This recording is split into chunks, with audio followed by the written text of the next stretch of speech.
រាល់ព្រឹកប៉ាញញឹមមុនចេញពីផ្ទះមិនមែនព្រោះប៉ាគ្មានទុកទេតែព្រោះប៉ាមិនចង់ឲ្យកូនយំប៉ាដើរទៅធ្វើការរាល់ថ្ងៃញើសស្រកក្រោមគុំដៅថ្ងៃ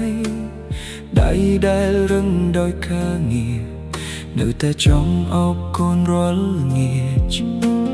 ពេលប៉ាវិលមកដល់ផ្ទះកូនរត់មកអបដោយស្នាមញញឹមភាពនឿយហត់ទាំងអស់បាត់ទៅក្នុងមួយពព្រែកភ្នែកបើកូនឃើញប៉ាយំកូនក៏នឹងយំដែរដូច្នេះប៉ាជ្រើសរើសញញឹមទាំងបេះដូងកំពុងឈឺបើសាច់ព្រោះមិនចង់ឲ្យកូនយំតួទឹកភ្នែកហូរនៅក្នុងចិត្តប៉ានឹងលាក់វាទុកក្រោយស្នាមញញឹមបើសាច់ព្រោះមិនចង់ឲ្យកូនយំ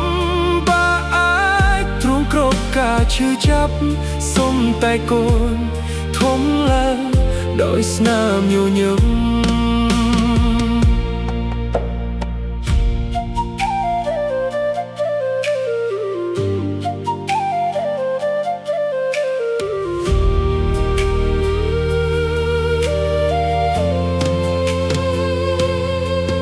រាល់យប់ពេលកូនគេងលំប៉ាអង្គុយអ្នកឯងស្ងាត់ស្ងាត់មើលរូបថតគ្រួសារចាស់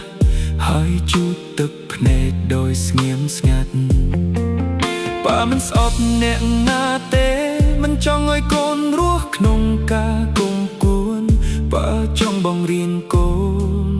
ឲ្យស្គាល់ការអភ័យទោសថ្ងៃណាមួយកូននឹងធំ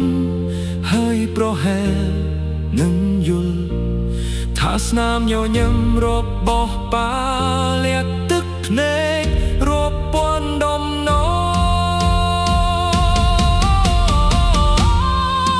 ប៉ាសោយព្រោះមិនចង់ឲ្យកូនយំជីវិតប៉ាមិនសំខាន់ស្មើនឹងស្នាមញញឹមរបស់កូនប៉ាសោយព្រោះមិនចង់ឲ្យកូនយំ